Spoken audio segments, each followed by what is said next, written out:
committee. I'm the chairman of the towing committee. Cedric Banks will have our invocation done by Vice Chair Tamara. You want to do the invocation, or you want me to do it? Thank you. Appreciate it. Okay. Father, we thank you right now for who you are. We thank you for everyone being here. We thank you for giving them a heart to be here today to learn more about towing. And we thank you for allowing Miss Goodspeed to be a part of this, to bring us some revelation, some knowledge, a high profile woman in this city that's coming to bless us today in the name of Jesus. The Detroit Auditor General that's going to provide some incredible, knowledgeable information to us that will just bring us life and light to those here at the table and even all those out in Zoom. We thank you, Father, in Jesus' name. Amen. All right. And introduction of the commissioners, starting to my right. I am Commissioner Tamara Liberty Smith, representing District 1. I'm Commissioner Cedric Banks, representing District 3. Approval of the June 25th, 2025 agenda. The chair will entertain a motion for the approval of today's agenda, June 25th, 2025. Support. Second, the motion has been properly moved and second. Is there any discussion? Hearing none, all those in favor say aye. Aye. Any opposed, no. The motion carries. BOPC officers report, committee chairman report. I have none at this time. Presentation. All right, we got our presentation. Who controls towing fees in Detroit? Detroit Auditor General, City of Detroit toll rate, Commission Chair, Laura Goodspeed. Come on, let's give her a hand as she comes forward. Come on, Ms. Goodspeed. We're ready for that beautiful presentation. That you can sit there. Oh, no, okay, no. Come on over here. It's Goodspeed. We're ready for that information. And then there's a whole lot of people watching us on Zoom really want to know about towing, okay? All right. So they're ready for that towing information. Well, first, thank you You're quite welcome. for inviting me here to present to you the 2024 Towing Rate Commission. I am Laura Goodspeed. I'm the Auditor General for the City of Detroit. And also, by charter and by ordinance, I am the chair of the Towing Rate Commission. Wonderful. Wonderful. That's For wonderful. that wonderful person. Oh, thank you. Thank you. I appreciate it. That's good. Yes. Next slide. So in this presentation, I'm going to talk a little bit about the commission, and then I'll talk about towing in Detroit. We will cover some of the towing-related standards within the city. I will go over, should say proposed towing fees, but actually these will be the adopted towing fees. Talk briefly about some other related items, the City Council resolution, and the next steps for the Towing Rate Commission. About the commission. The commission is chartered by the City Charter, Division 5, Towing Subdivision. The composition of the Towing Rate Commission is composed of the Auditor General, myself as chairperson, the Director of Building Safety Engineering and Environmental Department, or a designated representative, the Chief of Police, or designated representative, a representative of the public appointed by the mayor, and a representative of the towing industry appointed by City Council.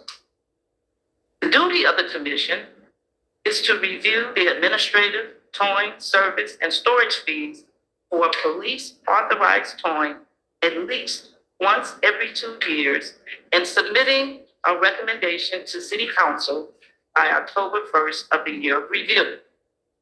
If the commission fails to act and forward such a recommendation within the time provided, City Council may adopt a resolution to set the administrative towing service and storage fees without such recommendation from the commission. Next slide. So I'd like you to meet the towing rate commissioners that sat on the 2024 Towing Rates Commission. Again, I'm Laura Goodspeed, Chairperson, Auditor General. We have Andrew Ananway, General Manager, Operations from Buildings and Safety. Captain Jason Adams from the Police Towing and Impound Unit. Representing the Mayor's Office was Isaiah McKinnon, a retired City of Detroit Chief of Police. And representing the appointee from City Council was Ms. Peggy Goodwin, who is the Consultant and Public Affairs Manager for the Detroit Towing Association. Next slide. You may ask, why review towing fees now? Well, according to the charter, the commission was convened and reviewed towing fees every 2 years. The last review of towing fees since its establishment was last convened in 2012. Then the 2012 PRC recommended to City Council that a towing fee increase be implemented. The current towing, storage, and administrative fees were adopted by City Council resolution on April 24th, 2013. Since that last toll rate commission was convened, there have been several costs and other impacts to the towing industry. Based on our research, we confirmed that from 2013 to 2023, the Consumer Price Index increased by 28%. From 2013 to 2022, the National Average Wage Index grew by 42%, or from $44,000 to roughly $64,000. The cumulative inflation rate for the average price of motor vehicle insurance from 2013 to date is estimated at nearly 97%. A gallon of diesel fuel adjusted for inflation was $3.75 in 2013, and it rose to $6.16 in 2022. And as of 2023, the cost of a gallon of diesel fuel was $4.23. The cost of other materials necessary for the adequate cleanup of accident scenes was estimated to have risen by 150%. Most of that involves the cost of all dry bags, which rose from $8 per bag to $20 per bag. And so the review of towing fees was necessary because the towing fees had not been increased or reviewed for over 10 years. Next slide. As we approach this awesome task, our approach and methodology included conducting benchmark studies of towing fees nationwide and in Michigan cities. We analyzed trends and changes in consumer price indexes, which I just gave you some examples of those changes. We reviewed the data and proposed fees and other input from our police authorized towers. We reviewed DPDs of the Detroit Police Department's towing and impound unit financials and operations. And we also reviewed towing industry guidelines. Next slide. I want to talk a little bit about police authorized tolls, what they are and what they aren't. The Detroit Police Department, under the towing, again, the city charter division, towing subdivision, the Detroit Police Department is, as an agent of the city, is responsible for maintaining clean, safe, and functional streets. Residents and visitors are entitled to a safe and well-managed vehicle towing system for non-consensual tows that affords them a high level of customer service, convenience, courtesy, and professionalism. BPD is responsible for enforcing the towing ordinance. BPD's towing and impound unit was established in 2018 and includes both towing and impound operations. In 2023 and 2024, the police towing and impound unit performed approximately 20% of all hooks, i.e. tows in the city. Next slide. Police authorized tows are with tows that are summoned by the police department. The Detroit Police Authorized Towing Companies, which you'll hear the acronym PATs, in the city of Detroit are dispatched by DPD to help remove or assist with the removal of vehicles involved in accidents, vehicles interfering with emergency activities, or impeding traffic from the travel portion of a street, highway, or freeway, stolen, flooded, and abandoned cars, illegally parked vehicles, vehicles taken in conjunction with an arrest, forfeiture, stolen recovery, or if needed for evidence, are also valid police authorized tows. They also are involved with removing debris and other hazardous materials that result from accidents and or crimes. The police authorized towing fee schedule, which I will review today, pertains only to police authorized tows. It does not apply to other city contracted services or other third-party private property impounds. Other city contracted services go through a public bidding process through the city's Office of Contracting and Procurement. For an example, this type of contract would be for towing City of Detroit vehicles in need of repair or services. Next slide. Now, just to talk a little bit about police authorized towers, PATs. They are experts in towing, and they are efficient, professional, and organized. They have capacity and are focused. The PATs work side by side with the police on crime scenes and are trained to maintain the chain of custody for evidence. Approximately 80% of all DPD hooks or tows in 2023 and 2024 were performed by the police authorized towers. Police authorized towing is 80% to 100% of each of their businesses.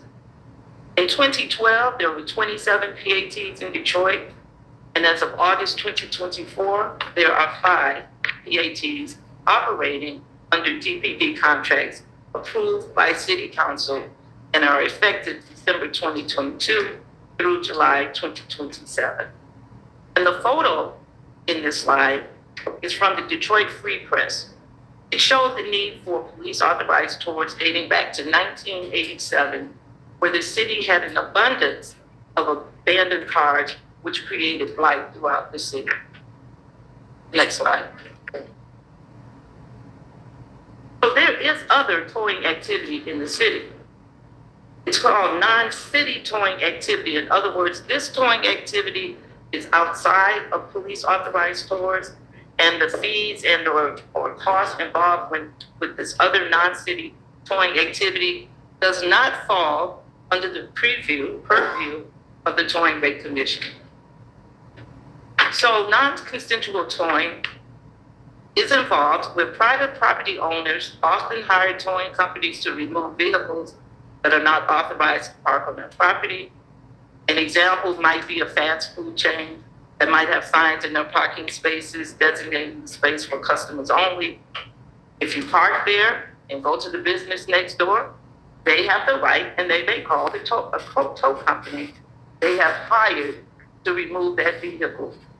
In Detroit, this is called PPI, or private property impound. Again, this towing activity does not fall under purview of the police authorized towing. Consensual towing. Consensual towing is often requested by a vehicle owner. The most common example is when a call is placed to a motor club because the vehicle will not start or breaks down while driving. Next slide.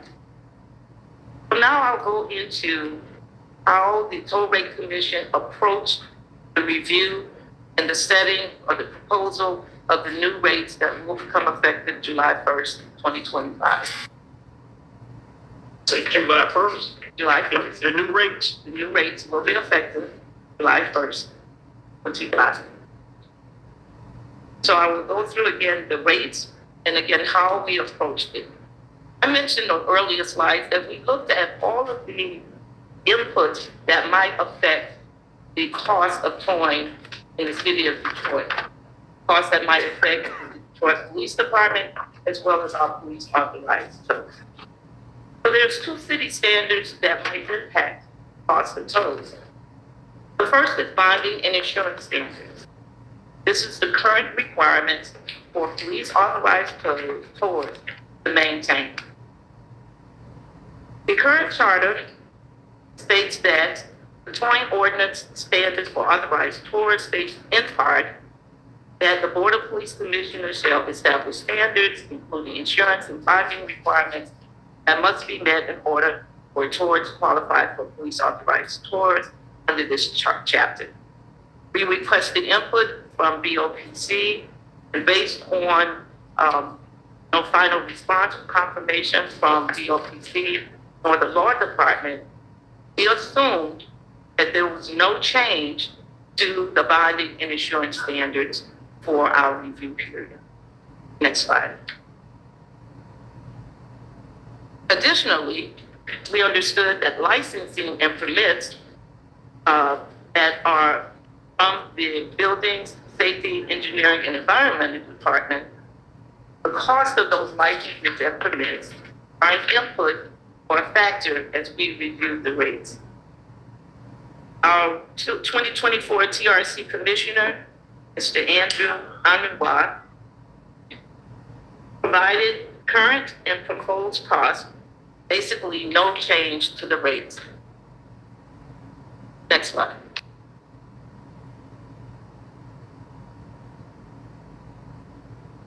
As we went through the summer discussing the rates and proposed rates, and this was in the summer of 2022, the commission was convened in February of 2024, with a goal to provide proposed rates to City Council by September 1st, 2024.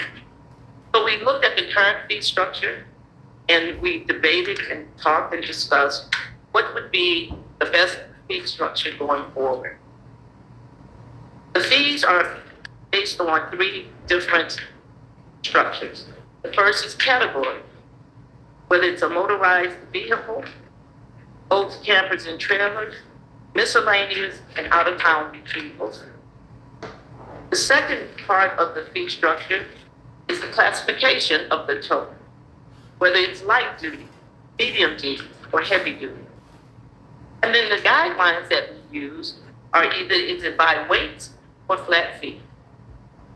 One of the goals that we had in the commission was to make sure that new rates or proposed rates would be easily understood, easily administered by both the towers as well as DPD.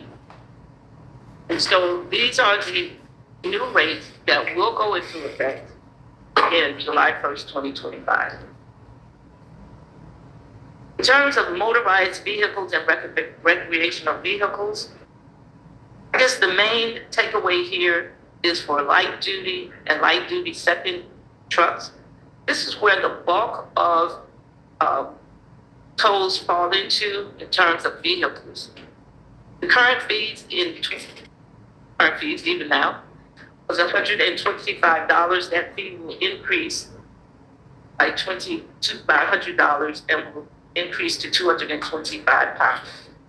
So I won't go through all of the details, but there was the proposed weight and guidelines changed as it relates to medium and heavy duty tows. The current guidelines in terms of weight for medium and heavy duty tows originally was 10,001 pounds to 60,000 pounds. Based on looking at the industry standards and towing guidelines, the medium duty tows will now be between 10,000 and 26,000 pounds, and anything over 26,000 pounds will be classified as a heavy-duty tow. Next slide. The next slide, again, just talks about the points on the previous slide. In terms of understanding light versus medium and heavy-duty tows, light-duty tows include motorized vehicles, SUVs, minivans, trucks, passengers, and recreational vehicles, while medium and heavy-duty tows are usually related to commercial vehicles.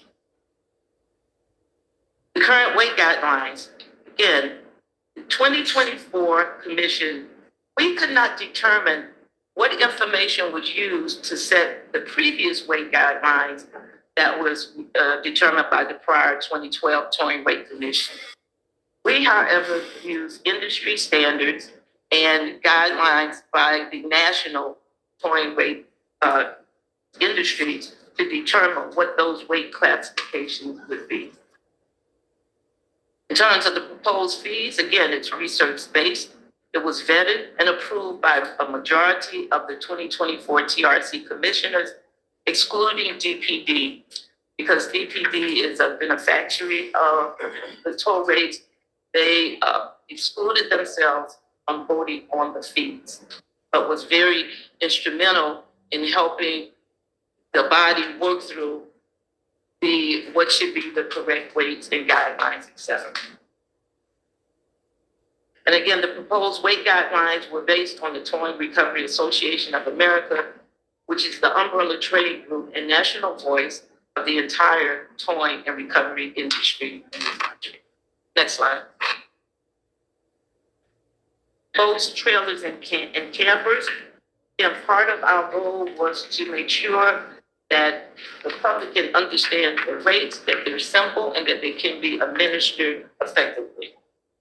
Boats, trailers, and campers all fall within the heavy-duty tolls.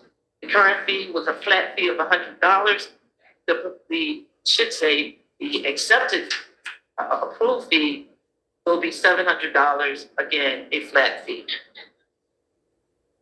This fee was determined based on past and average tolls, and it was determined that boats, trailers, and campers typically require a heavy-duty tow.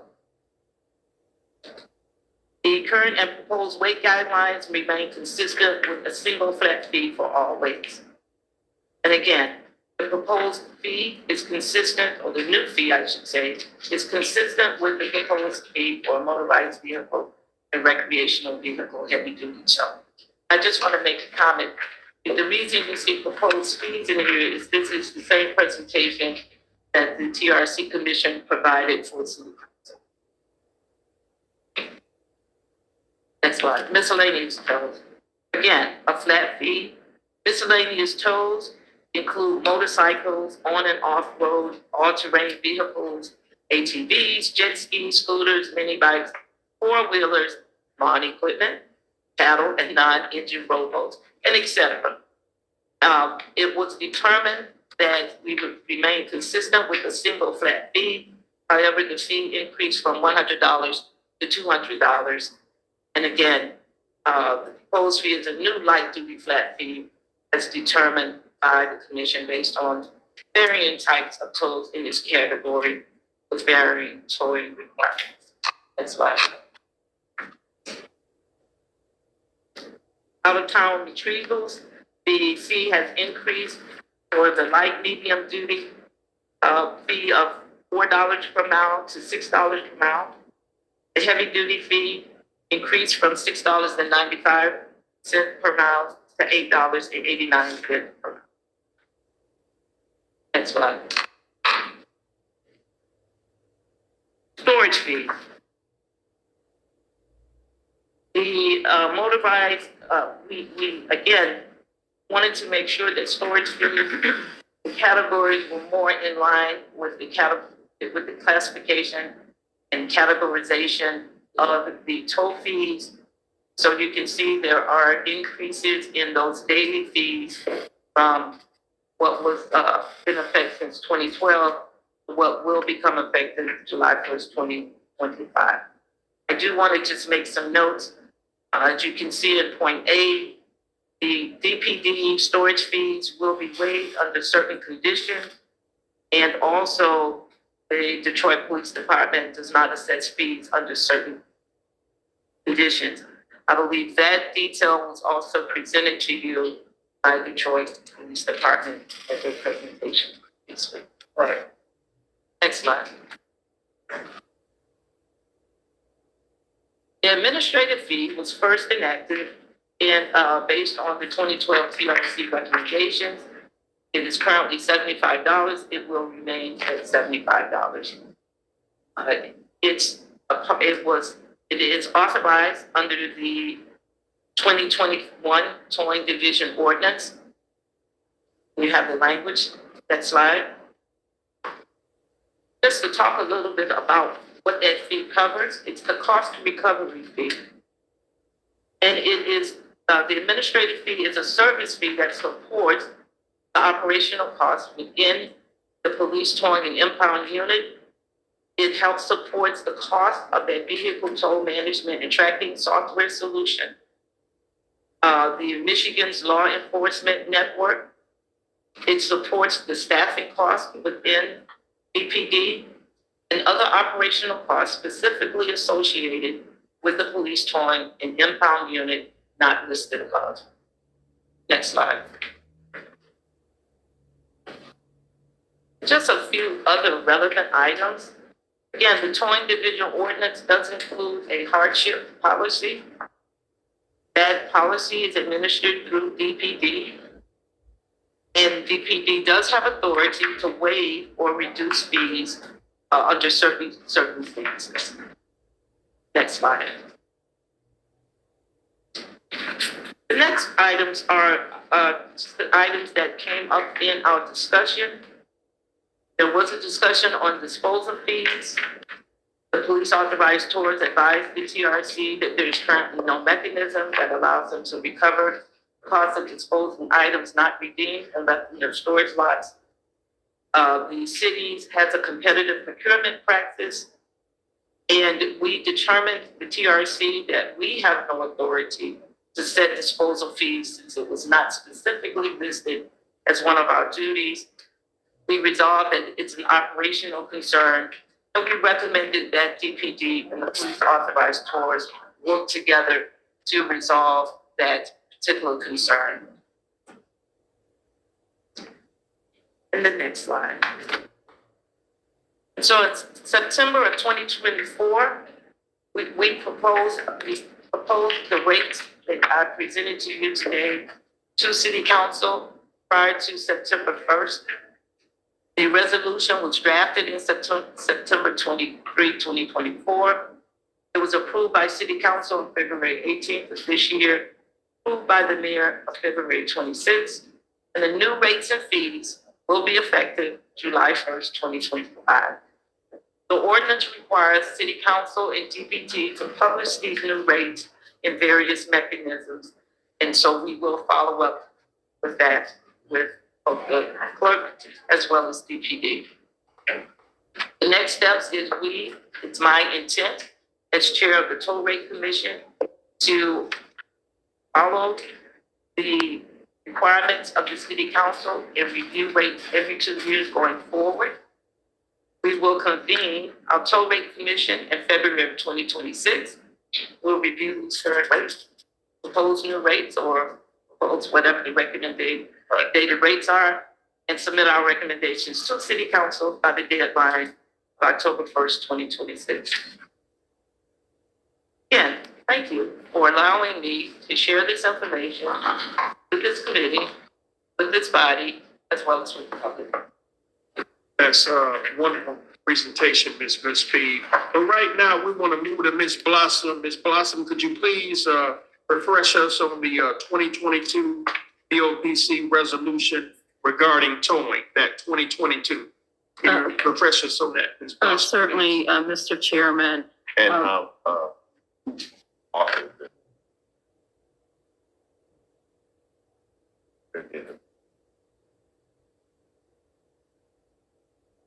Oh, you got to ask me. yeah, I won't Ms. put that. Blossom, I don't know. The resolution was provided by City of Detroit Corporation Council and the department, and the police department. Okay. Okay. The resolution was titled the Board of Police Commissioners Towing Resolution to authorize the Office of Contracts and Procurement for tow contracts. You may recall that Auditor General Goodspeed also cited the Office of Contracts and Procurement for the other towing contracts that go to other city entities. So that was a resolution that was passed by the board in fiscal year 2021-22.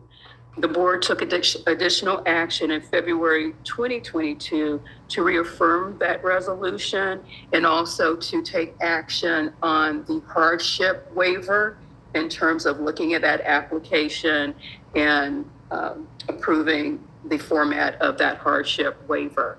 So after those actions, the board transferred its authority over towing to the procurement process for competitive bids through the RFP process, and that's where it's resided ever since. So part of what our due diligence in entering into this commission is we did a comparison of the, I think it was 1984 ordinance and compared to the 2024 ordinance. And you are correct that most of the activities surrounding the procurement of police authorized tours contracting was in fact transferred to the Office of Contracting and Procurement. However, the statement regarding the establishment of the bonding and insurance rates was not changed. So if you were to go to the current ordinance that's out there, the city ordinance, you will see that that is still the same language. So I understood that based on my first presentation in 2024, there was a communication from Corporation Counsel that refuted that. However, we also have communication from the Legislative Policy Division, as well as my request to Corporation Counsel to clarify that, because the current ordinance, regardless of the resolution, the current ordinance states that BOPC is responsible for those standards. Now, as it relates to, and I have requested several times an opinion from Corporation Counsel. With respect to our activities in Toll Rate Commission, our goal was to look at the costs that impact tours. Bonding and insurance is a cost that impacts toll rates. It is separate from the contracting process. And again, I urge you to go to the city's charter, current ordinance, that language is still there. I have requested from Corporation Counsel. The email I received yesterday or last week was my first request was assigned to a person in the law department that is no longer there. He's asked me to resend it. And so I'm simply stating the facts. I'm not disputing. Again, I want to make it clear. I am clear on where the contract and the for police authorized tolls lies. But if you compare the two, the language, that one paragraph that I have in my slide is in the current ordinance. So my suggestion to this body, as I will get clarification to what's currently in the ordinance, my suggestion to this body and to your board is to work with Corporation Counsel to have that particular language removed and transferred to whatever activity the administration feels should be involved with setting the rates and insurance standards for the police authorized tours. Because this is the area that I will be looking at again in February of 2026 as what costs will have changed or will change the impact police authorized tours. I will gladly work with you on that because I just need to know who's responsible for it so that they can begin to review the rates in insurance to determine if there should be a change and how that will impact our police authorized stores. Thank you. Now, you mentioned that BOPC, the Board of Police Commissioners is responsible for those standards, right? We have Chair Woods, he's the chairman of the board. Did you want to weigh in on this, Chair? Because you're the chairman, you represent the board. Yeah, well, absolutely. I did communicate with the Corporation Council as well as the chair, and I did communicate with Ms. Goodspeed today. Was made aware of a lot of this, before I even came to this meeting. Right. So I think that the Corporation Council is right. Corporation Council is right that Dante has moved on. Right. Left, and he needs time to review it. So if you can send that to him and copy the chair of the committee as well as the vice chair and myself, to be able to get that opinion, because we do need a legal opinion. We're not lawyers, and but the charter is the charter. It is. If the charter says this, that's what the charter says. If the charter don't say it, don't say it. What are we bound by? And so I don't want to jump the gun and say we can do this and do that, and without no legal advice on this. And you're doing. And a thank you for your willingness to work with us on this, because it's not like you're saying anything like something that's damaging or anything of that nature. You're just saying, hey, it's there. It has to be dealt with. It has to be resolved in one way or the other. Whether it stays there or don't stay there. I know it was a lot of corruption with Torn, a ton of corruption. People went to prison. People done a lot of unethical things with that. You know what I'm saying? And so we want to be 1,000% above board, to make sure that we doing what we supposed to be doing, whatever it is, So, and I appreciate the chairman for his due diligence and being able to get this thing back together, to be able to have these conversations so that we can clean up whatever need to be cleaned up, and move forward. So thank you, Mr. Chairman. Thank you, Madam Auditor General. No, I thank you, Chair Woods, because you put me in this position. Yes, sir. So I thank you. All right. Again, and I'll just close with this.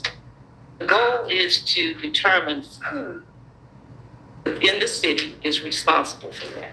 That's it. And if the board feels strongly that you should not be involved, my suggestion would be to begin to prepare your documentation to submit to Corporation Council. Because all I'm asking for is clarity on what's in the charter. To me, it's black and white. It's there. And I do think it needs to be a little bit more defined, to whoever is going to pick up that responsibility. So, again, I'm here to work with you and available for any questions. All right. Now, what we gonna do, Ms. Goodspeed, we're going around the table now, and if anybody got any questions for Mrs. Goodspeed, she's a Detroit Auditor General, very powerful woman in this city. So if anybody got any questions around the table, but after, when we get into public comments, any of you can ask Ms. Goodspeed some questions once we get into public comments. But right now, just when we're going around the table.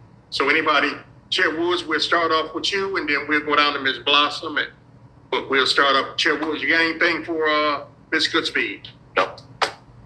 Ms. Blossom? I'm good as well, Mr. Chair. Thank you.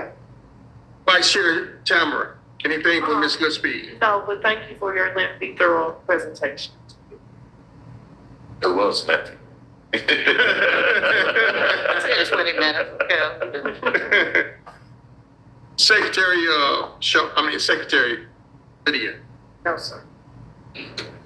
I've seen the gentleman here. I don't know him. He was not. He's now part of the team, the DOPC team. Yes, He joined us on Monday. We appointed him Okay, nice to meet you. So you just starting? Yeah, that's Oh, one my of my points. Yeah. Okay. Young lady, nothing? Question. Huh? No question. Okay. Smart. You all are smart. More questions. Yeah, well, you still got all these people. Well, for sure. But that's in public comment time. So we moving on to, how to explain about excessive towing bills. No, let me ask you one more question. I got a question. You don't have nothing to do with private towing, right? No, sir. Okay. Not with a 10-foot. Okay. No way, no shade. I will- No form. Okay, private towing now, No way, no shade. No form. I kind of wish we did have somebody do something with private towing because private towing are charging $800-900 for a tow. How can they do that? I mean, Well, I will say this, and I think Captain Adams presented it. I know City Council has been working to get the word out okay, to the residents that they have a choice on an accident, and by all means, Captain Adams, that they have a choice. They can request a police authorized tours. They know the fees. That's going to take effect. They know the current fees. They know the fees that will take effect in July.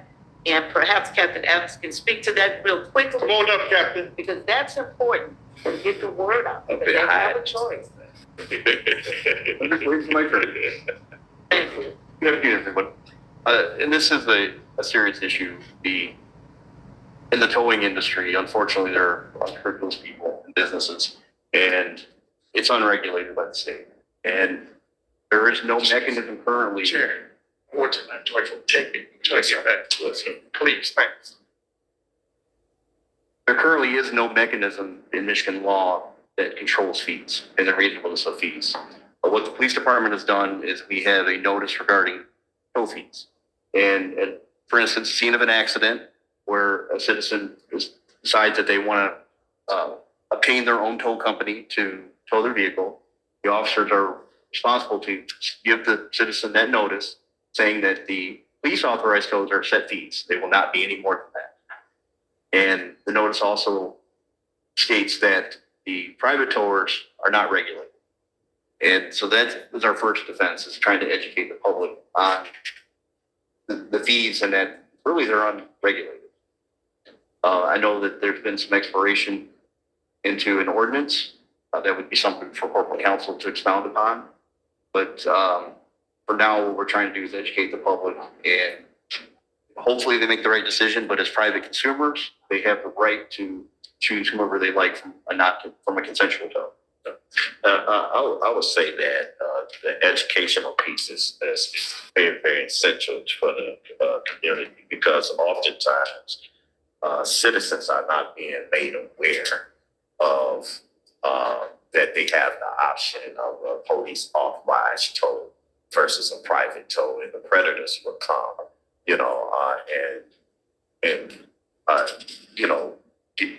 type them up, out here to tow, and they go with that tow, and they paying all this money, and so the educational piece, are we sure, and are we reviewing body cam in some of these situations? There's a way that we can test, what's been going on, with these matters, that they are communicating with the person who may be in that accident or whatever, that this is happening. We do. We receive complaints from the insurance companies. What insurance companies receive an exorbitant bill, and they want to know a little more about it. My team, myself, will look at the body camera footage. We'll look at the officers' activity logs and see if they've served notice. And more times than not, the person elected after receiving the notice to use that other company. Okay. All right. And so, but there are times that's not happening. I'm not going to say it's 100% of the time, but I think we do a really good job. So those are strong, high numbers. Okay. And because that's vitally important. And I wonder if there's something that that the commission and department can do in terms of public service announcements or mailers to residents, about what's going on in there, that there are options, and what happens when they are not allowing the police authorized toll to take place and stuff, because it's really ridiculous what's going on. I think that, mainly the community needs to educate themselves and hold themselves accountable of being knowledgeable. I had an incident that happened to me, some years back. I had an accident on the lodge in Wyoming. Somebody ran the light and hit me, and it's like a Batman light went up, and all tow companies showed up. The lady from Facebook had an accident, and they were angry at me because I told them none of them were towing, that I'll get my own tow.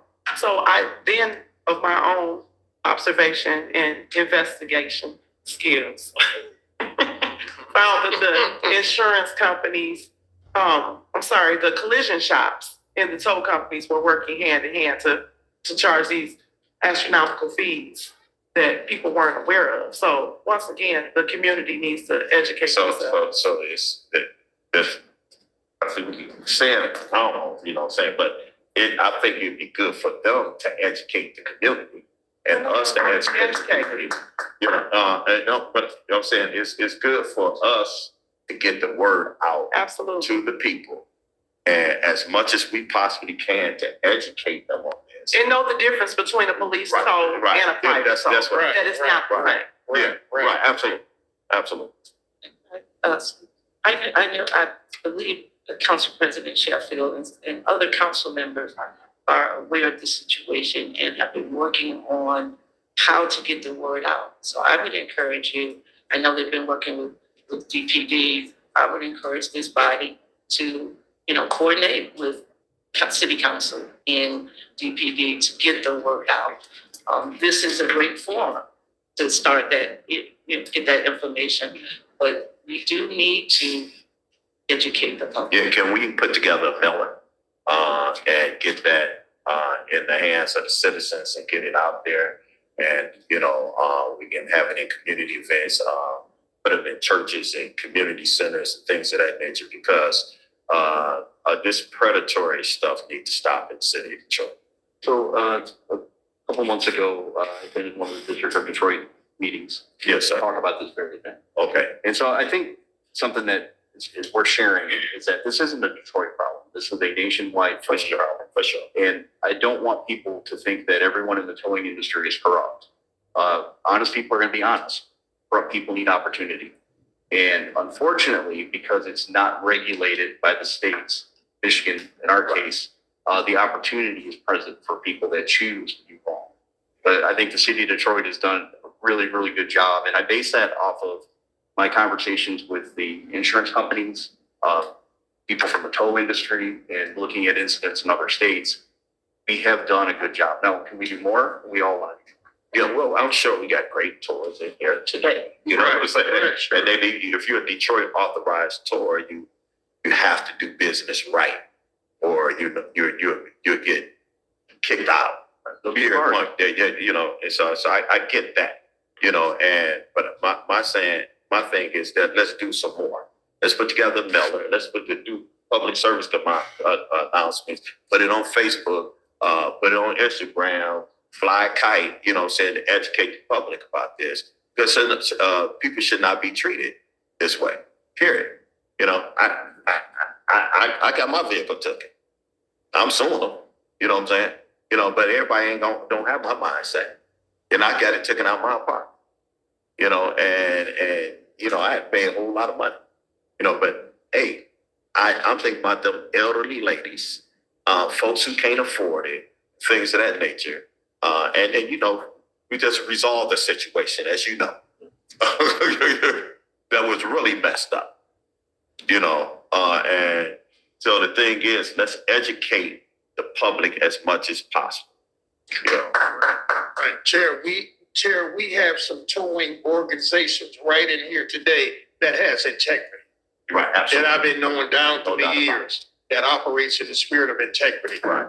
You know, so you all said, I'm saying that.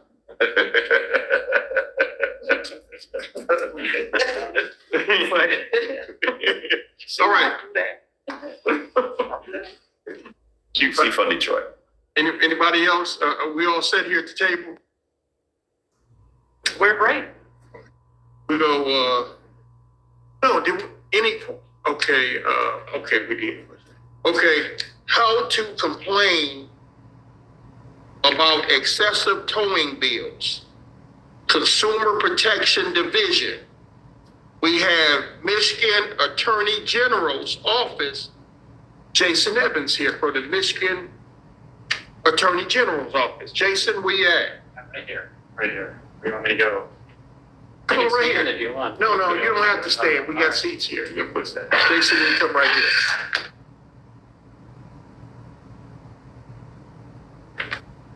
From the Michigan Attorney General's office. All Yeah. right. Well, thank you for inviting me. Yeah. We need you here. People want to know stuff. Yeah. You know? I appreciate that. Yeah. And again, my name is Jason Evans. I'm the chief of the Corporate Oversight Division, the Michigan Attorney General's Corporate Oversight Division. One of the areas of my division handles is consumer protection. And obviously, we get a lot of complaints about towing through our consumer protection team. So, as Captain already pointed out, it's pretty limited in what we can do.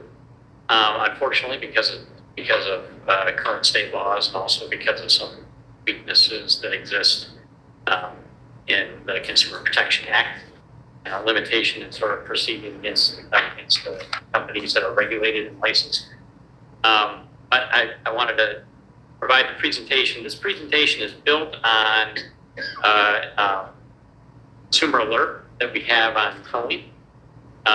You can get that consumer alert and all of our other consumer alerts by visiting michigan.gov/consumer protection, which is just right under my name there. We have consumer alerts about a whole bunch of different things. We also make sure that we sort of put things out that are timely. So if we're seeing certain scams or schemes that we're getting complaints about, we'll create a consumer alert and put that on our website. So I want to cover sort of overview of towing laws, how to properly retrieve a vehicle that's been towed, and how to report unlawful towing or unreasonable fees. Next slide, please. So the motor vehicle code includes information about different types of towing situations, fees that can be charged, etc. A vehicle, as already has been pointed out, can be towed from private or public property. Vehicle owners are responsible for storage fees. A lot of complaints that we receive from folks who got a tow didn't realize that they were responsible for some storage fees, and they are. Private property owners can have vehicles towed, and there's certain posting guidelines that are required. And I've got that a couple slides after this, the posting guidelines. I think most private parking areas, parking lots these days have posting. I think sometimes the tow companies go around to businesses and say, hey, we'll put these signs up for you. And then that way they obviously get the business. Tow companies share the vehicle's new location. So when a vehicle is towed, the tow company is supposed to share the vehicle's new location with local police. Next slide. Within 24 hours, the police determine if the vehicle is reported stolen. It gets added to lien. The vehicle gets marked as an abandoned vehicle, and the police update the Secretary of State. If a vehicle is involved in an accident, it must be claimed within 20 days. If it's not, then it's labeled as an abandoned vehicle. A vehicle owner must go through the legal process to get their vehicle back. They can also try to challenge it in court. I'll talk a little bit about how to do that. Next slide. So this is the private property notice. So in order for a private property owner to tow your vehicle, so this is like a business that has a parking lot, to tow your vehicle, they must post notice, and the notice must be prominently displayed at each point of entry for vehicle access, clearly indicate letters not less than 2 inches high, contrasting background that unauthorized vehicles will be towed at the owner's expense. and provide the name and the telephone number of the towing service and be permanently installed at the location. So I think most people have seen that, right? When you've gone to a business and you see a sign that say, you know, unauthorized vehicles or vehicles aren't here for so-and-so business, may be towed, and then they'll have information about the towing company. In fact, a lot of times on the signs I've seen, it's got the towing company's logo, right? So it's, you know, it's they've contracted with a towing company. Maybe in a lot of cases, I think the towing companies go to the businesses and say, hey, we'll put up these signs, and you just call us if you need somebody towed. Or they might even say, hey, we'll have somebody check every once in a while, and we'll do the tow automatically if you give us the authorization. So I know, you know, living in the Lansing area, this is a common thing around Michigan State, right? You get students who want to save a little bit of money, so they park in a parking lot across the street from campus, and then somebody from the tow company watches them walk across the street to campus and tows the vehicle. Right. And then they call mom and dad and they pay. Next. So after the Secretary of State gets notice from the police, then they must notify the owners by mail within 7 days. The mail goes to the owner listed on the title or anyone else listed on the title, which would include like secured parties. What's in the notice? Well, the notice includes things like, and this is all this statutorily required, this is all the motor vehicle code. It includes where the vehicle was towed from, the towing company name, the address of where the vehicle is now, how to claim the vehicle, how to challenge the towing, how to challenge the towing and storage fees, how to file with it. Next slide. Secretary of State also has there's a hyperlink there, which I don't know, obviously people who are watching this aren't going to be able to get it, but there's also a phone number there for the Abandoned Vehicle Help Desk where you can reach out to the Secretary of State's office. And obviously you should receive a notice if you're the owner of a vehicle that's been towed, but if not, you can contact them and provide you information about where the vehicle is. Next slide.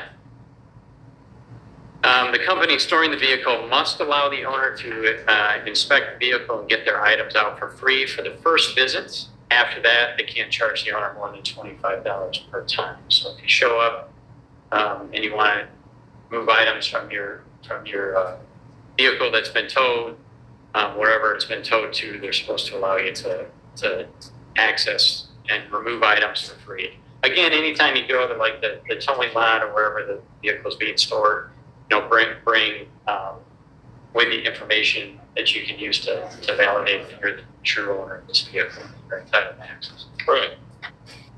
Next slide. How do I redeem my vehicle? So if your vehicle, if you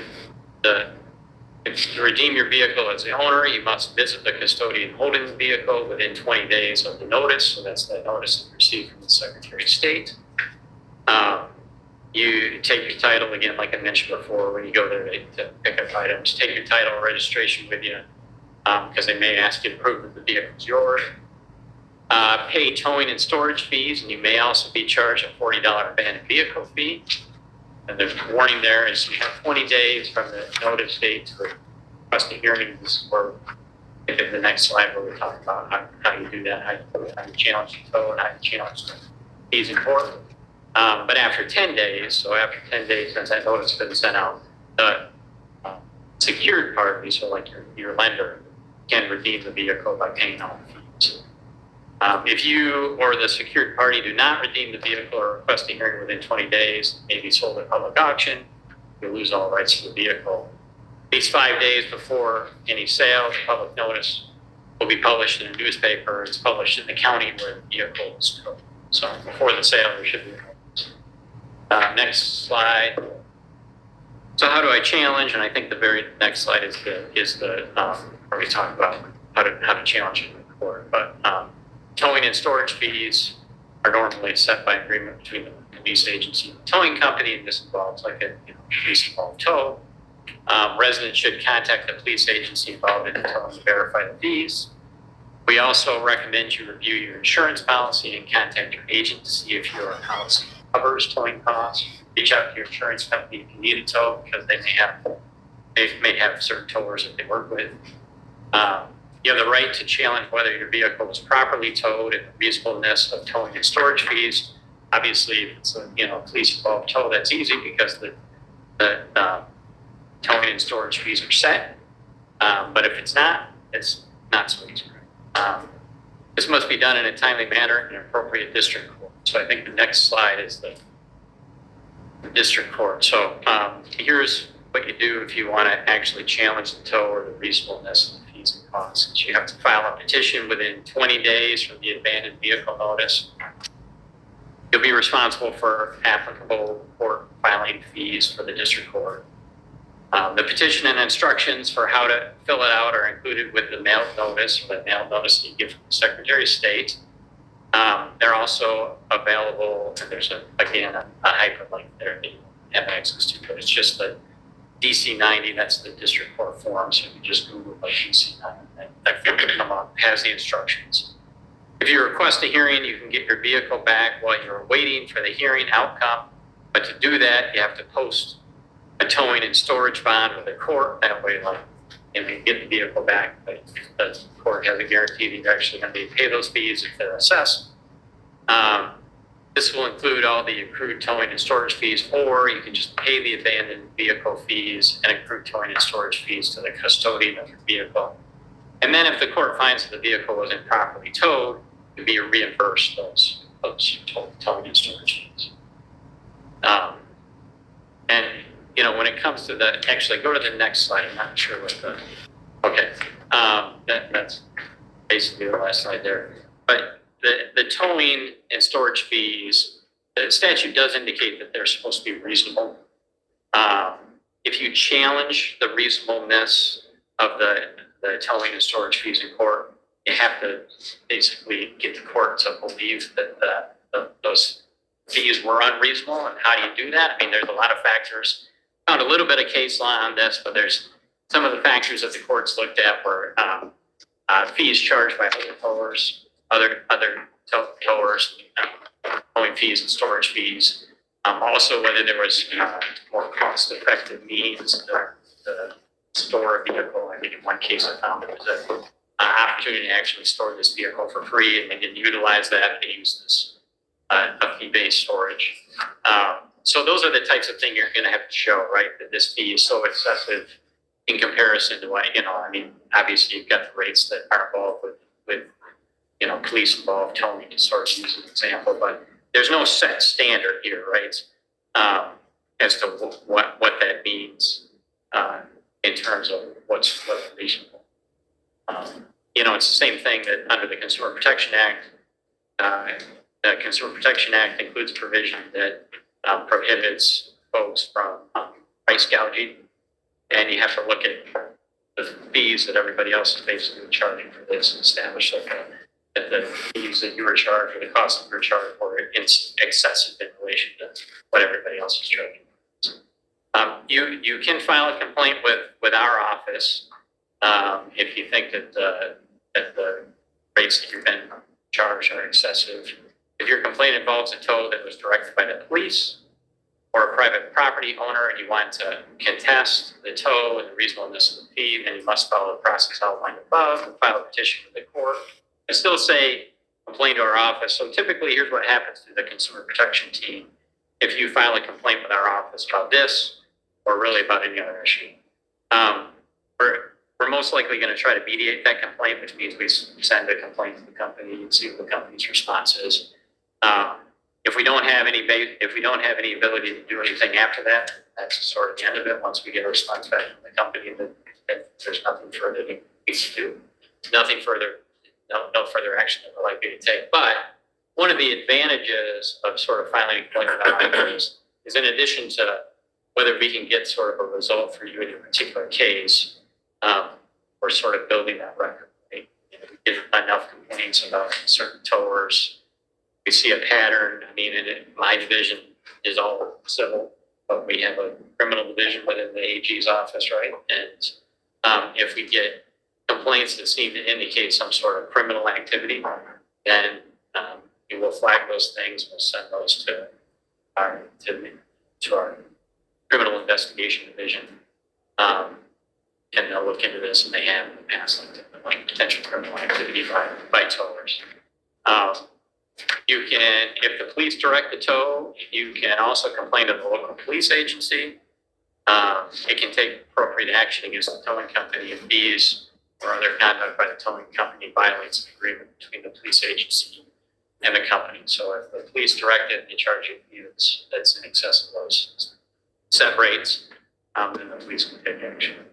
And you can check the operating authority. So again, as the captain pointed out, there isn't sort of a state set rates for what tows and storage fees should be, but all the towing companies are at least supposed to be regulated by the state police. They're supposed to be basically licensed to operate in the state, by the state police. And with that, I think the next slide is just our, just the Attorney General. And there's our contact information. So again, our consumer protection team, I've got the mailing address there, our phone number, toll-free number, online complaint form, which was hyperlinked, so sorry about that. But you can also just go to michigan.gov/consumer protection. Again, that's michigan.gov/consumer protection, and you get access to the online complaint. Okay, wonderful presentation, Mr. Jason. Wonderful. Thank you. Now, I got a question for you and Ms. Goodspeed, both of you. Okay. But I didn't ask you before. We got a lot, I run into a lot of, because I'm a pastor too. I'm the office of a pastor. And I run into a lot of people are having breakdowns out here, with their vehicles. And private towing companies are charging $800-900. Do you all know any other place they can go? Like maybe get it cheaper for like $200 or $300? You know what I mean? All these towers are very much. Yeah, I know we got a lot of tours in here with tow companies. But I was starting with them first. I'm going to reiterate, my role was to review the rates for police authorized tow. Can I just ask, Devin, so all of the DPD's police authorized towers are also registered with you through the state? Through the And state licensed? police, licensed through the state police. So you're the big umbrella over all the tours? Yeah, well, they're licensed through the state police, so they're all issued a license, and that's actually probably something to speak to better than me, how that process works. They're licensed as a toller, the same way as a mechanic is licensed through the state. Okay, gotcha. The state regulations, as stated, do not control rates or reasonableness of rates. Okay. But they're supposed to be licensed. And something that was discussed, when people are involved in an accident or the vehicle is disabled, it's against Michigan law, it's against city ordinance for a tow truck driver to come up and solicit a tow. The predatory towing. There is a fine for that. We do investigate those. They're very difficult to prove because they turn into he said, she said type things, and without evidence to weigh our decision one way or the other, they're very, very hard to very difficult to enforce. But there is a fine for that. It is against the law for tow truck drivers to pull up to the scene and say, hey, I can tow your vehicle.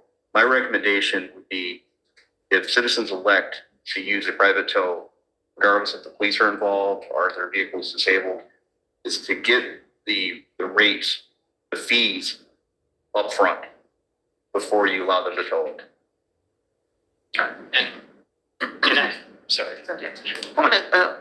As a citizen, so if my car stops and I don't have auto club, can I request a police authorized tow through DPD or not? No. Okay. Well, our tows are just for, just that. The ones that you, tow. all right, thank you.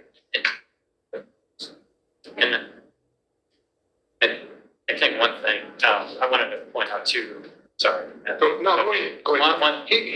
They come in their public comment. Okay, good. That's when they can ask all their questions. But you go ahead. One of the things that I had in my presentation, I think it's important in terms of how much you pay, is the first thing you're going to want to do is reach out to your insurance company and figure out if your insurance company, if through your policy, towing is covered. And this isn't just good in this area. I mean, this is really good in any area that you have insurance. I mean, we deal with this issue with contractors at homes and stuff like that. If you don't contact your insurance company first, you might fall prey to somebody who might come along and say, hey, look, don't worry about it, we'll take care of this. After the fact, realize that the charging rate is excessive and your insurance company isn't going to pay it. They're only going to pay a certain amount. And what I called the insurance company, maybe they would have said, we'll line up the code for you, we'll send somebody, we know it's going to be covered because they've agreed to our insurance rates and all that stuff. So, See, that's a perfect world. What's happening though is the predators are pulling up on them, right. and making them think it's that they're being helped by someone with good intentions. Yeah. And then they say, "Oh, we got you," and then they really got you. Gotcha. I ain't gonna say nothing else. And like I say, we see this with contractors after storms, right? They show up at people's houses and they say, hey, you want us to get rid of that tree? You want us to fix that? We'll take care of it. Don't worry about it. And then they get a $80,000 bill. The insurance company says we would have paid 10. Yeah. And we would have lined this up through one of our authorized contractors. Is there any movement or talk at the state level to try to regulate this private industry? Those? Yeah, I don't know. I mean, one of the areas that we're trying to, fix, for lack of a better word, in state legislation is our Consumer Protection Act. Basically, currently carves out, as a result of a couple of Michigan Supreme Court cases, regulated and licensed businesses. So if you're regulated and licensed, and whatever the transaction sort of falls within, whatever that regulated licensed business, or whatever the regulated place business practices, then you're likely not subject to the Consumer Protection Act, which severely limits our ability to take action. So not only do we have a challenge up in the Michigan Supreme Court to challenge those previous Michigan Supreme Court cases that would again expand the Consumer Protection Act, but we've also pushed to have the Consumer Protection Act amended, which it passed the Senate, it's probably not going to pass the House. But hopefully we're successful in You might be successful in the Supreme Court with the court you have. I think so. The Yeah. case that we have in the Supreme Court is Eli Lilly. That's the party that we brought this action against. So hopefully, if we get a good ruling there, then we might have a lot more teeth, so to speak, to take action. Will you guys be willing to join yourself with the legislation that's being proposed to regulate these absorbent fees? I know there's some legislation. I know it was a bill in last year. I don't know if it's been reintroduced. Yeah, I think usually, so like in our office, we've got a director of legislative affairs. Typically, like if it touches on my division, I would have seen it, and I don't recall seeing anything like that during this session. But I can't. I'm not really the person to speak to like what legislation can support. That's got to go through our legislative affairs director. Absolutely. Thank you. Yeah. All right, you're gonna say this, Jason. I know. Yeah, thank you very much. And I just want, first of all, this is a wonderful meeting what's going on right here. And I just wanted to say, I run into a lot of people that's paying $800-900 for a tow. These people they run into them on a regular basis. They're hurting. We got an X amount of people here attending this meeting that had tow companies, and then out there on Zoom, we got a lot of people on Zoom that watch this meeting and everything. But I'm getting ready to do something, and I'm getting ready to say something. I don't even know if I'm supposed to be doing this, but I will put this out here anyway because I got a heart for the hurt people as a vision. And what I want to do is I got AAA road coverage. I pay $100 a year for 5 tows. And AAA number is 1-800-222-4357. And you can get a membership for $100 and get 5 tows. Now, I'm not trying to step on anybody's toes or take any food out of nobody's mouth here, in their family's mouth. Their business. You got a right to be mad at me, but I hope you don't.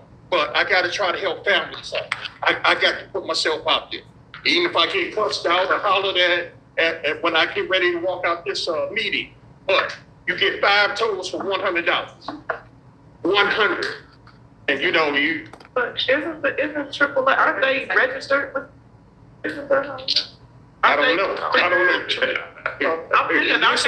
These are experts right here. Huh? Three types of code, that's your PSA. Central, non-central, and AAA is non-central. They won't cover the total if you park. That's fine, you're not supposed to park in any business. Also, total. When you come up and can you explain that so the audience can hear you out in Zoom? Yeah. That's oh no, you're okay. Okay. And Chair Woods don't say nothing, I ain't gonna say nothing. Hold them up, you. All right, Mr. Jason, you all set? Yeah, yeah. All right. You stay. No, stay here. Because the people out in Zoom may want to ask you. The people out in Zoom may want to ask you something. You see what I'm saying? Yes. Yeah. We don't know, so just stand still All right right, now. I will. All right, appreciate it. All right, new business. Candace, you got the announcements for us, please? Huh? I do. Okay, thanks. The next joint committee meeting will be Wednesday, July 30th, 2025 at 4 p.m. here at Detroit Public Safety Headquarters here in this conference room at 1301 3rd Street, Detroit, Michigan, 48226. All right, when is the next towing committee meeting? Do we have that in? July 30th. July 30th. It's July 30th. Okay, July 30th, okay. At 4 p.m. in this room. Okay, good, thanks. Thanks.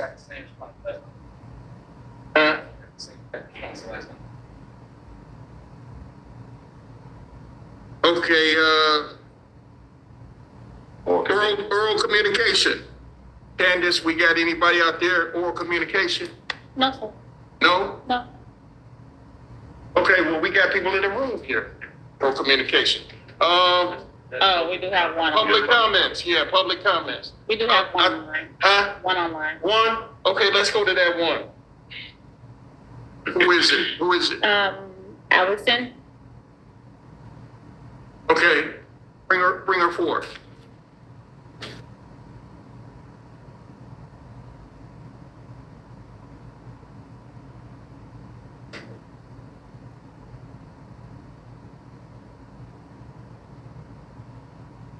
Hi there, my apologies. Can everyone hear me okay?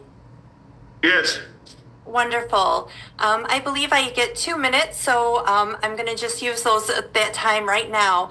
Good afternoon to everyone. My name is Allison Boissino, and I appreciate the opportunity to speak about towing practices in the city of Detroit. My son is a student at Wayne State University, and on November 29th, 2004, the day after Thanksgiving, my son was working late at the Formula SAE Engineering Lab at Wayne State. There was an ice storm that particular day, and on his commute home, he had hit a patch of black ice and hit the median on I-96 on his commute home.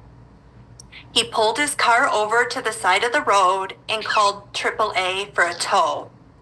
While he was waiting, a police officer came over and issued him a speeding ticket, although he was not present during the accident, and told him that he would need to contact a local towing company to take the car away, even though my son had communicated to the officer that AAA had been contacted and they were on their way. About 30 minutes later, the police authorized towing company arrived and took my son's vehicle to their location. As this was a holiday weekend, the vehicle had to stay at their location throughout the weekend. The following Monday, first thing in the morning, my son received a phone call from that towing company, and they were outside the collision shop of their choosing, and my son needed to provide his credit card information to them before they would release the vehicle. And if not, they would return the vehicle to their location and charge additional fees. The total bill he needed to pay was $1,127.36, which is an exorbitant fee for a young college student to pay. We contacted our insurance agent to get involved, but the local towing company refused to speak with them to explain the bill, and they hung up on our insurance agent. Ultimately, he reluctantly paid the bill as we didn't want the hassle. The car was deemed totaled, and so he was out of a vehicle as well as $1,100 and a speeding ticket to contend with. Thank you for the opportunity to allow me to speak today. Hold on 1 second, okay? Yes, What city did that occur in? the city of Detroit. Okay, Detroit? Okay, 2004. Yes, the day after Thanksgiving last year. Oh, okay. 2020, 24. 20, Yes, 24. 24, okay. Oh, hold up, ma'am, are you still there? I am. Okay, well, we got two experts here on towing, and if they want... We got 3. Oh, yeah, the captain, that's what I forgot about the captain, I'm sorry, I forgot about you. Right, because you all were towing for the Detroit Police Department, right? Yes. Okay, I'm sorry, Captain. We got 3 experts right here in this room on towing. So maybe they like to weigh in and maybe they can give you some type of advice to bring some type of help and comfort to you, okay? Oh, You okay. go ahead, whoever want to go first, second. Whatever. So I'll try to explain some of the things that are there. I do have questions in regards to the fees that were charged after the fact. But Michigan law, if a person loses control of their vehicle, they're responsible. And so the statute is drive faster than conditions allow. And so not knowing the specifics of this, but that does sound like a reasonable ticket for someone that lost control of the vehicle and caused a single car accident. But again, I don't know the specifics of everything. The second part is that an accident scene, the vehicles are consensual tows, but they have to be towed in a reasonable amount of time. So if a disabled vehicle is obstructing traffic or creates a road hazard for the other drivers, it has to be removed as quickly as possible. In this situation, if the police authorized tow, if it was a police authorized tow, hooked up the vehicle and AAA pulled up, we would release the vehicle to AAA. But if the private arranged tow company doesn't get there in a timely manner, we're obligated to clear the roadway. And it's a public safety concern. And if I may ask, do you know by chance the company that towed the vehicle? I do. Would you like that name? Yeah, could you share that, please? Yes, I hope I'm pronouncing it correctly. It's Goke and Sons Towing. Okay.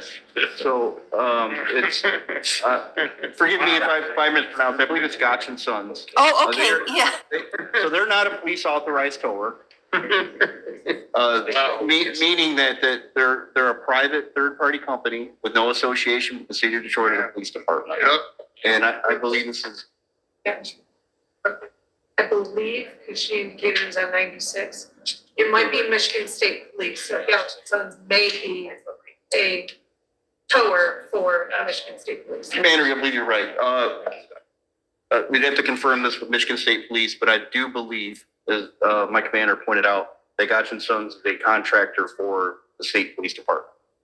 And typically in the city, the Michigan State Police respond to incidents on the freeway and handle enforcement on the freeway. Was it where did he get the ticket from? That should tell him. Michigan State Police. Okay, so that tells him. Yep. And ma'am, Yes. can we have your name and number? No. Do you have it? Yeah, okay, just ask if she could share a number in the chat. Share it in the chat, and so that they can get that. But my recommendation is that you contact the state police and give your complaint over to the state police. Contact Colonel Grady and his team there, and let them know how you feel about that. Because if they are authorized tour for the state police and they are doing something that is predatory, the state police, the more the state police hear about it, the better.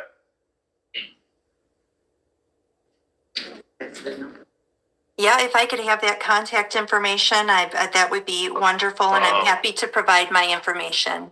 Okay, and put it in the chat. We don't want you to put your number out publicly, and so that our administrative assistant could get it. But the number to the state police is 517-284-3250. Thank you. Yes, ma'am, and we hope for the best for you and your son. Thank you for your time today. Ma'am, hold on. Ms. Goodspeed, Mr. Jason, do you have anything that maybe you can offer for you? Well, I mean, there's the court action you can take to challenge the reasonableness of the fees, but that has to be done.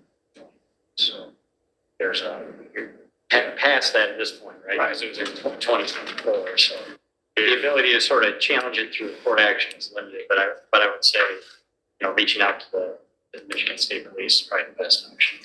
Okay. All right, thank you so much for your comment, okay? Thank you. You're welcome. Okay, now we're going to next. I think you was the first one to raise your hand. And DeJounte was. Okay. Okay, you I go. just want to respond Come on. to you. Come on up to. I'm not loud enough. No, come on. Well, the sound system have to be able to pick up the camera. I was just going to respond to your AAA comments. Yeah. Let me get my boss her first line. Bring your chair up. Bring your chair up. Yeah, bring your chair up. Okay. Bring your chair up. Yeah, where the camera can pick you up and everything. My name is Mark Lockridge. I'm the current Deputy Auditor General of the City of Detroit. Wow. The previous Auditor General of the City of Detroit. Yeah. But the AAA comment, just be aware that now AAA really will ask you where you want your car towed, like what collision service. And it used to be, I used to have my car towed home. Then the next day, I could call AAA again, and they would tow it the next day, but they won't do that anymore. And since COVID, I don't know if they've changed it now, but they won't let you ride with them. Okay, now maybe they've changed it. That's right. Yeah, they But then won't. you have to get around. So I just wanted to make a comment for that. That's it. Thank you. Thank you. Thank you so much. Brian, Get out the house. were you next? Yeah, come on. I think she was next. Yeah, come on up here. Yeah. But that's a protocol. All speakers come to the table when it come down to public comments. Thank you for the presentations, both Ms. Goodspeed and Jason. I do have a few questions. I do have a statement about the PSAs, though. We did some PSAs, the Detroit Towing Association, a few years ago with CBS and CW50 on the move over law and the rejection towing. So we have a lot of good content we will be willing to share with whatever entity wants to help put this out on the airwaves on, the PS on the government access channel and anywhere else. We try to get some broadcast as well. But anyway, so we've got the content for that. On the that term of improperly towed is so broad. I was wondering if you could get a couple of examples of improperly towed, like cases that you've had. Yeah. And also, can you give a kind of an estimate of how many complaints are cause versus no cause? I'm just curious. Oh, because that's a good people complain about towing all the Yeah, time, I even don't- if it's legitimate. Yeah, I wish I had those, and I probably should have, right? Should have had that. I complained, the intake person sort of provided that stuff to me, but I didn't get it before the meeting, so I don't have the numbers. Okay. I can get them for you offline, but for the purpose of this meeting. I can provide. Okay, that would be, I'm just curious, I mean, it's because it's a complaint industry. It's not like, oh, I love my truck driver. Yes, yeah, It's not the same, some people do. And then in terms of identifying, I'm glad to hear that Captain Adams said he's implementing that, where they're informing people that they have a choice of having a police authorized tower. I was wondering if there was an opportunity to identify the police authorized towers with a decal. So the truck clearly says police authorized, Detroit police authorized tower. I mean, something official looking, obviously, so it couldn't be duplicated. So I believe we're restricted by law for that. You can't do that. I don't believe we can, but attorney can probably give you a more concrete answer than I can. Okay. Yeah, make sure we do a follow-up with that, Madam Secretary, on that question. It was just, yeah, PSA's, what content? I've got tons. Ms. Blossom, can you, make sure, Ms. Blossom, can you make sure that you, get that information from the contact? Okay, thank you.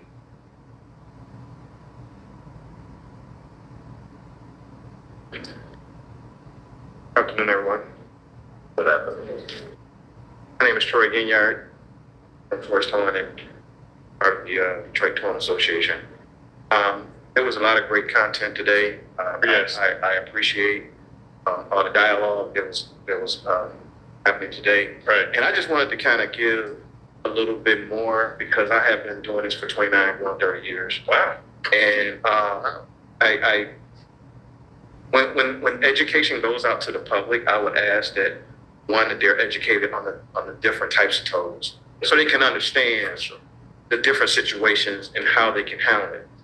And there's another thing with the accident scenes, when educating them, maybe there need to be some reassurance that you don't have to be afraid to accept a police tow, because we do private towing as well as we work for DPD.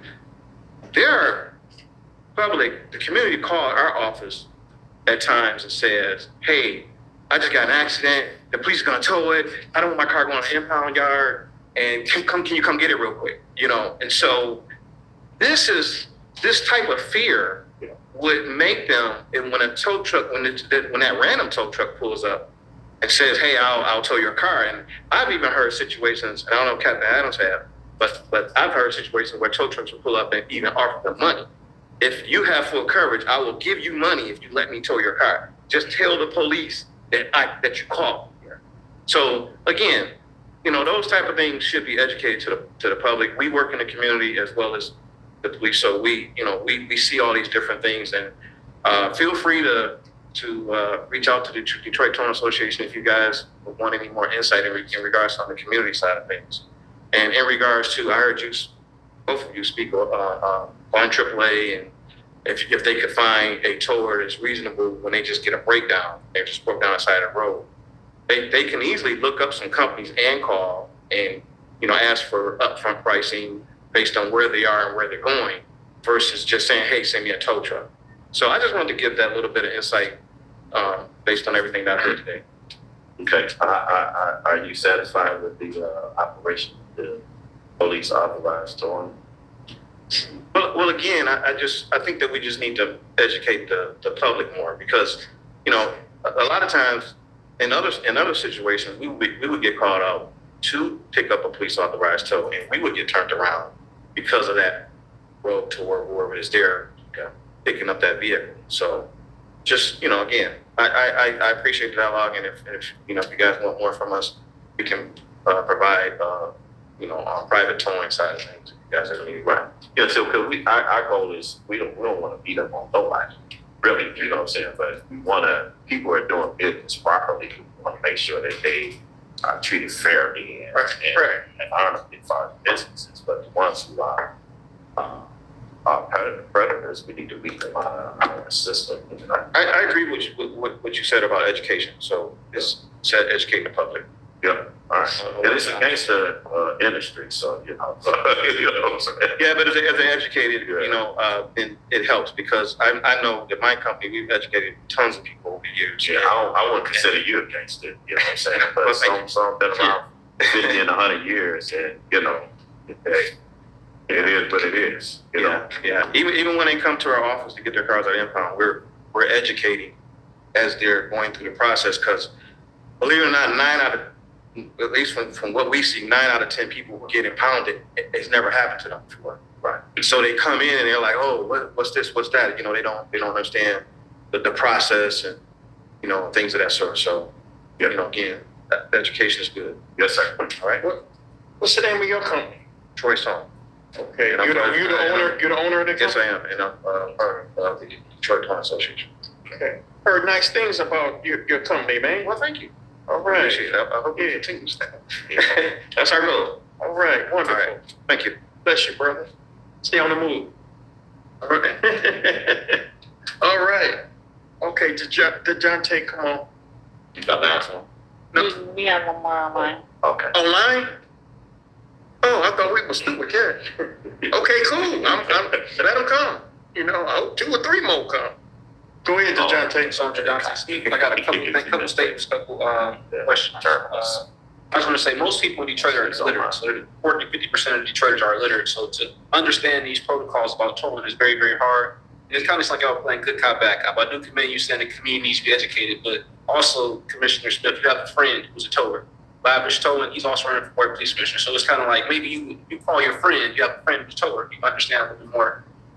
He's my friend, just a friend. Perfect. Anyway, so I have a question for Captain Adams. How many tow trucks does the city of Detroit now have? Because to my knowledge, it seems like Detroit is moving away from the private towers. So how many tow trucks does the city of Detroit have? I can't speak on the whole city of Detroit because General Services Department has tow trucks as well, but there are 17 vehicles assigned to the police towing impound unit fleet. Okay. So I got into an accident in October of 2022, and I was pretty much forced to have my car impounded by a DPD. I was not able to use a private tower. So when was the regulation? When was the regulation enacted where officers have to give residents and citizens a choice? When was that enacted? Well, it's been our policy for quite some years, but it depends on the circumstances because we have an obligation and a duty to keep the roadways clear and safe.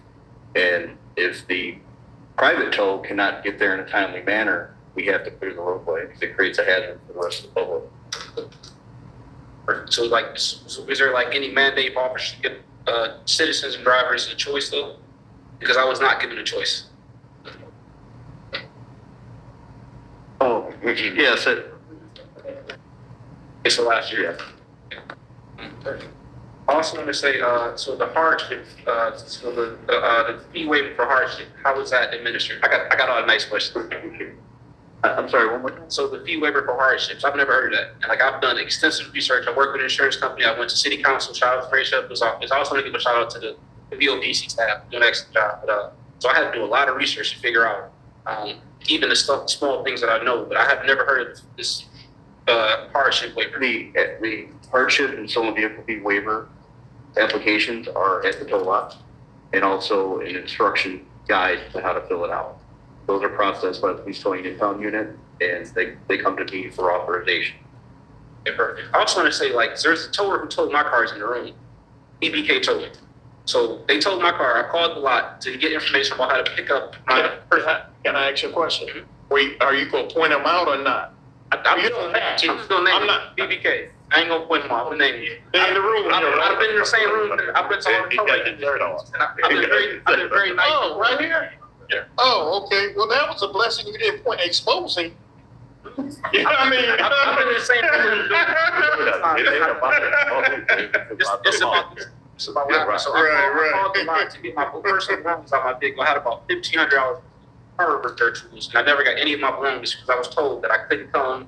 The police had to they had to approve me getting my things out of my car. So it's a lot of protocols that should be in place that are not followed. And so I feel like even though we have these regulations in place, we have a long way to go.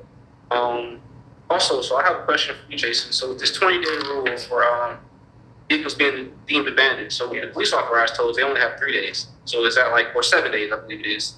So how is that like a different thing from like the public to like the police authorized tolls? Because if it's 7 to 20 days, it's a big gap. Are you talking? So they deem your vehicle abandoned after 7 days from a police authorized toll. So well, I think what was in my presentation had to do with how long you have to get your vehicle if it's involved in an accident before it's deemed to be abandoned. So the law says that you would have 20 days from the time that, from the date of the accident, basically, to get your vehicle or its deemed to be. And then you go through the process for the abandoned vehicle, and the notice provided, notice sent out by the Secretary of State. So I think is that what you're getting at? Because there's also a 20-day time period in terms of when you have to either redeem your vehicle or challenge the tow in court. And then at the expiration of that 20-day period, that's 20 days from the date that you received the notice from the Secretary of State's office that it can be sold.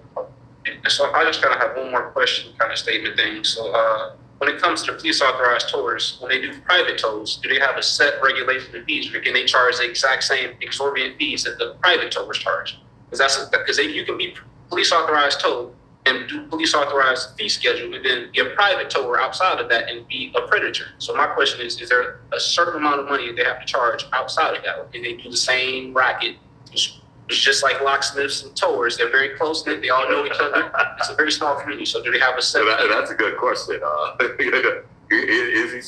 He said, when you do business with BPD, and your fees is this way, Right. Are you a predator outside of that? That's the good question.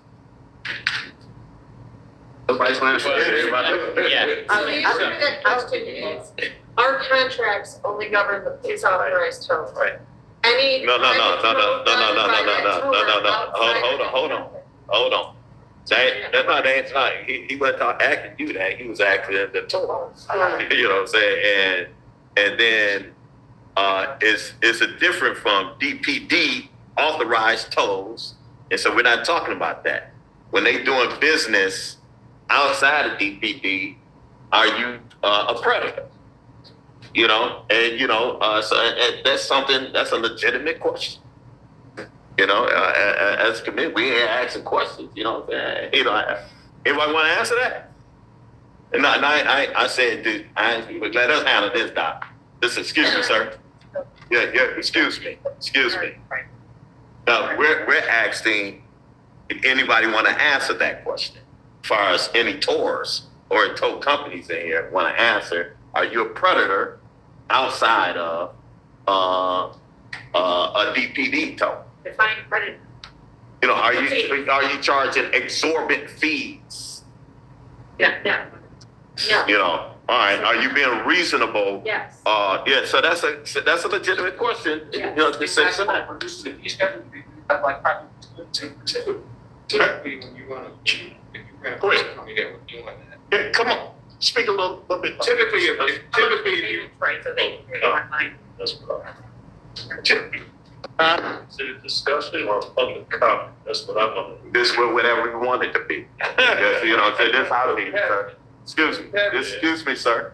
Okay. All right, this how it is. You come and have a seat here.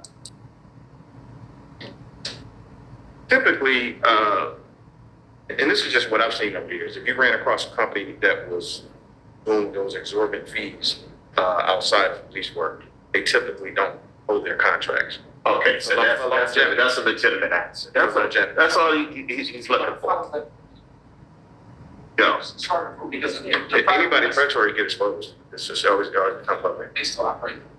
So Gotchason's a perfect example. Gotchason's a predatory toller, removed from DPD, police authorized tolling, now they go to MSP. So we should. But that kind of that leads to your point, though. And saying if they remove them because they feel comfortable how they treat citizens, and that goes to what you're saying. Mr. Chair, thank you for your answer.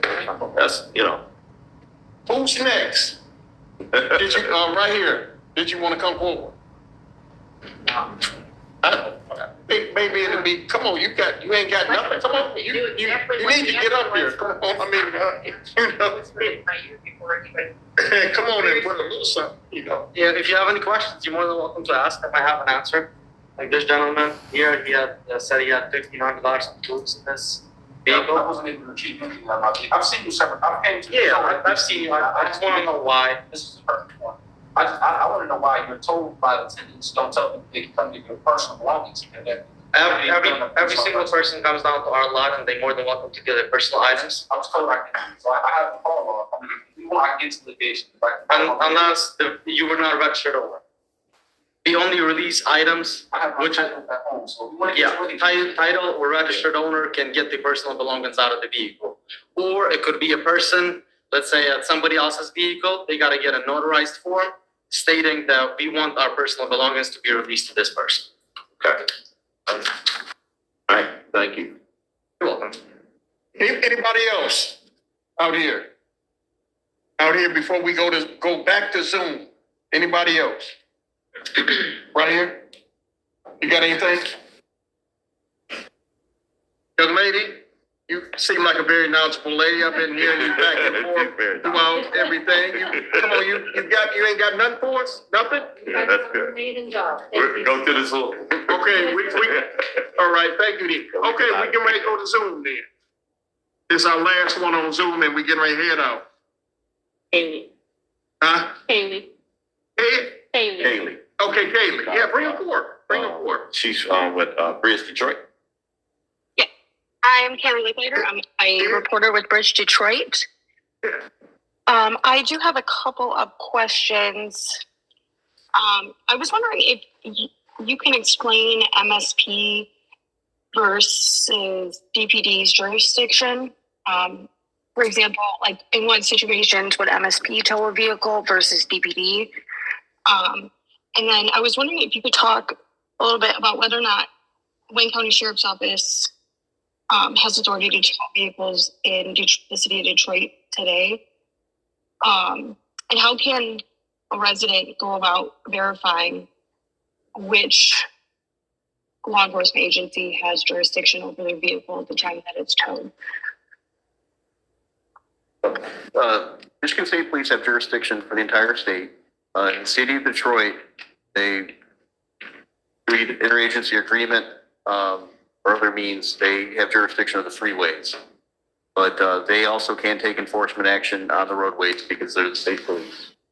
In regards to Wayne County, they are the Wayne County Sheriff's Department. They can enforce any of the state of Michigan laws throughout Wayne County, including the city of Detroit. I don't know anything about their towing operations or any of their contractors, so I can't speak to that. That's the distinction between the three. The city of Detroit only has authority in the city of Detroit. But the city of Detroit can also take action on the freeway, but primary jurisdiction is handled by the Michigan State Police. And if a resident calls DPD a lot to confirm whether or not they have their vehicle, is DPD able to tell a resident which agency towed it? We're able to tell if we towed it. A citizen can go to any police station or call the telephone crime reporting unit, and the company and the agency that towed the vehicle should be in the law enforcement information network. We're required by law to have that entered within 24 hours.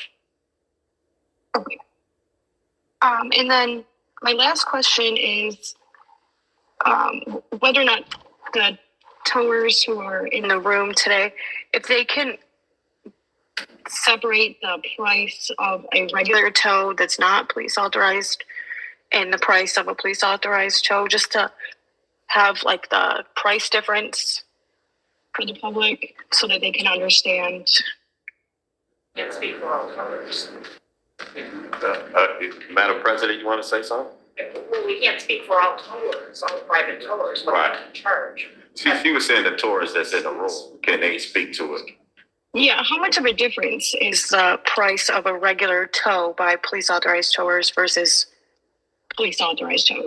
If that makes sense. Police authorized stuff. She wants to know what you would charge for a private, it depends on so many variables, but what you would charge, okay, so $225 is July 1st would be for the light duty tow, police authorized tow. If it wasn't a police authorized tow, what is charged? Which varies from company to company and Right. situation to situation, depending on a lot of. Can we get a generality from anyone? Like, is it, like it's 400? Is it 300? Is it 500?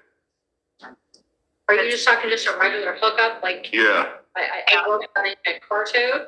yeah. Yeah, like For example, if BBK was going to come and tow my car as a police authorized tow, but I said I wanted Troy's towing. I mean, how much would the price difference be between those two options? If it was my choice versus. For just a breakdown or for a car that's been smashed and it's. If you're just going to That's take a your regular. car to That's the a lot. regular. Just a break. Yeah. Be towed. Yeah. Yeah. And this is being towed. Can you tell, like, is it a police impound? Is it just a breakdown? Police operates over just a regular breakdown. It hasn't started. We can balance the 5 miles to. Yeah. Well, they don't have an answer for you, Kay. And I'm not saying I don't have an answer for it. I'm just trying to get clarification. Okay. Or an answer to the Okay. question. All right. If an individual breaks down and just say, my car just died, are you on an individual street? Are you in the city of Detroit? Where are you going? Are you staying local? Do you have a long haul? Like all of this matters. Yeah, probably give a scenario like 5 miles to North. What would it be? Give a scenario. Right, 5 miles from the city or, that's a. Yeah, that's a normal. Yeah. 5 to miles. Right. Can you answer that question so I can give you an answer? It would be like if my car broke down in the middle of the road and I need a tow, if the police authorized the tow, how much would it be? And then if I called a tower in the city of Detroit, how much would it be? You're talking just in the city of Detroit? Yes. Yeah. Is this just a regular breakdown, not an accident, anything like that? Yes. I say that 10 times. I just need a good clarification because she's not saying. The police is gonna take it anyway if it's in the lane. It causes danger. The police operates. So the initial tow, it would be approximately $6 a mile. It's in the lane, causing It danger. is like $150 hookup Okay. and $6 a mile approximately. Okay. And depending on where you're going and where it's gonna go, and what kind of car it is. Okay. All right. If you're Yeah. talking an average car, like not an electric car, anything else like that, a newer car where it's gonna need, a Ferrari, Lamborghini, something else, that needs specialty equipment, stuff like that, in electrical cars, it's gonna be a different rate. So every variable car situation is gonna be different. That's a legitimate answer. That's all I would say. It's not a trick question. I just wanted to know what I needed Yeah. to hear her questions, but I need to also answer the proper way. So I need Absolutely. to know what she wanted to hear so I can give her the correct answer. Yeah. But, ma'am, Yes, sir. I appreciate that. No problem, thank you. but what's the odds of somebody driving an electrical car? It happens all the time. Very good at this. They out here like that? Yes. They out here, they out here like that. It's irregular for an electrical car.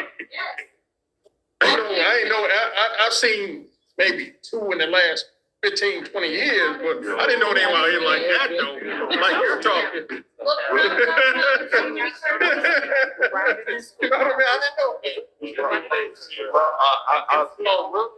mean? I didn't know. Good chair.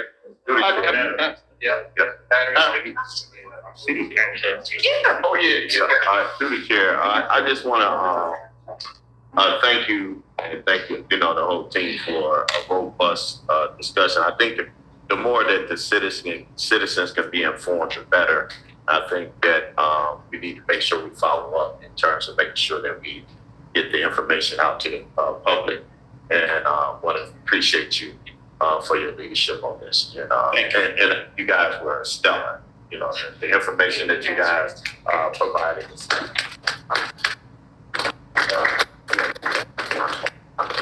Absolutely. All righty. Anybody got anything to say before we go into adjournment? Anybody? Thank you for your time. Appreciate everyone's hard work. Yes. Job well done. Thank you. It was a good meeting today. Good, strong meeting. The spirit was here. It was a good, strong meeting. Wonderful. All right. The adjournment. The chair will entertain a motion for adjournment. So moved. So Okay. The motion has been properly moved in second. Is there any discussion? Hearing none, all those in favor say aye. Aye. Any opposed? No. The motion carries. Everybody have a blessed day.